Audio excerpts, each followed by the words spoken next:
When you're using Sibelius, you spend a lot of time making selections, so it's worth spending an entire video just covering the details of how you can do that effectively and all the various different options that Sibelius gives you. Let me just first of all, I'm going to be using the Urbane Filigree, again the demo file. I'm going to zoom in a wee bit so you can see a wee bit closer what I'm doing. So, if I want to select a note, I would click on the head of the note, like so. Sibelius will play it back to me with the correct sound and the correct octave and the correct transposition. Everything will be fine. That's exactly what you would expect to happen. Similarly, if I select arrest, it turns blue. Anything in blue in Sibelius is to show that it's highlighted. So my note turns blue, arrest will turn blue. If I select any object, so for example there's a chord symbol, it'll turn blue. If I select a bar line, it turns, well, purple in this case, but it's still a selection. If I select any text, any lines, anything at all, they turn blue. And all I'm doing is just clicking on them. If, however, I select a bar, not clicking on any of the objects in the bar, like here, for example, the entire bar is selected.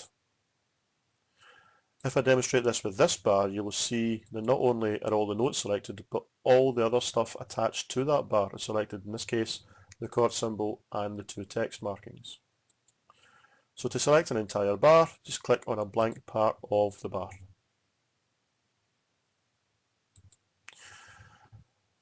You can extend a selection in Sibelius. So for example, if I click on this note here, I want to select everything from this note to that note. Let's see. What I would do is I would click on the first note, hold down the Shift key, and then click there. And everything from there to there is selected, everything in between. That will work for full bars as well, obviously. So if I select this bar here, and I want to select bars 1, 2 and 3, I would select that one, Shift click, that one, everything selected. This idea of extending a selection not only works across a single stave, you can extend the selection in any direction. So for example, if I select the first bar of the stage piano part, I can then extend that selection diagonally forwards to select everything from there right down to the drum set part at bar 3 or bar 4. It's worth bearing in mind though that everything in that selected area is selected. So whether it's notes, text, chord symbols, lines, symbols, anything at all, if it appears in there, it's selected. And you can extend it in any direction, as I said, so you can go forward diagonally, or you can go backwards, so I can select from bar 4 down to and including bar 2. I can do it up and down. I can do it any way at all. So you click on the first bar you want to select, Shift click on the last one, and it's like drawing a box over it. Speaking of drawing a box, some people prefer, if you think of like a word processor and you want to select a block of text, you tend to draw an imaginary box over it. Well, you can do that in Sibelius as well. The problem that you have is if you just decide I'm going to draw from there down the way, when you click it and drag it, you're actually going to drag the page around. So what you have to do is use the Shift key, hold down Shift, click and drag. And you see you can create a selection box into which you can put whatever you like. And again, you can do that in any direction as well.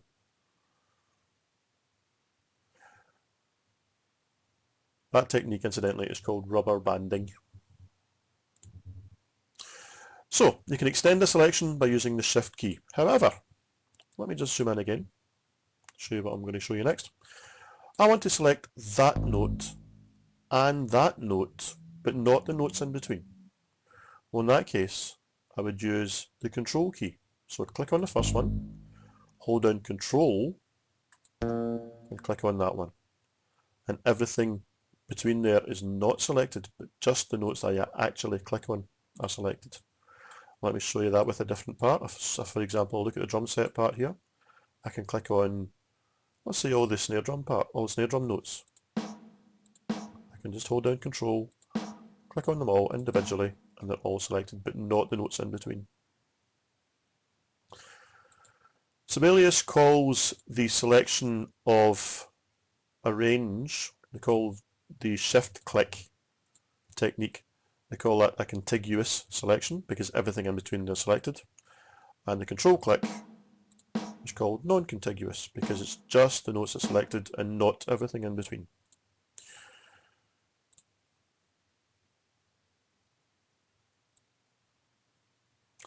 Now, I might decide I want to select everything in the guitar part and the bass part from the left hand side to the right hand side of the page, in which case instead of clicking on this bar and then, instead of clicking here and then shift clicking over there, I can very simply double click on any of the bars, like so, and the entire page, the part for the entire page is selected. Notice that it doesn't extend on to the next page. It just continues from that page and then stops. If I wanted to select the entire part for the entire score, I would triple click. So the entire part is now selected right the way through to the end of the score. Various reasons why you'd want to do that. If, again I zoom in, if I look at a chord, let's say this one here, and I click on a note, that note's selected. If I double click on the note, the chord is selected. And that will work for any of the notes. If you double click on any of the notes in a chord, the entire chord is selected. All very handy things to be aware of. There are two types of selections in Sibelius.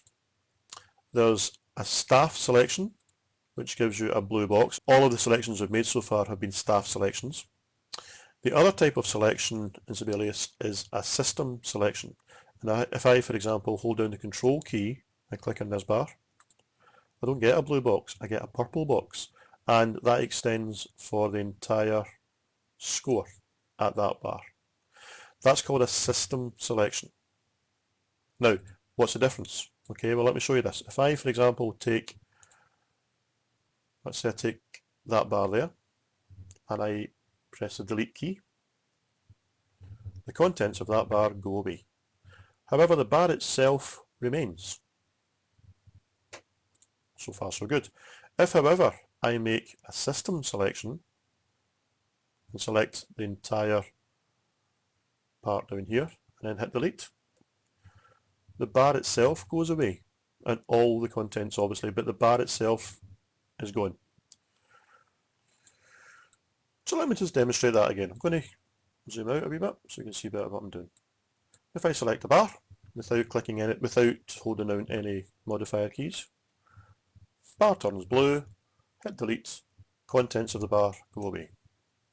If I, however, hold down the Control key, click on that bar, the entire bar for the entire score is selected with a purple selection. Now when I hit delete,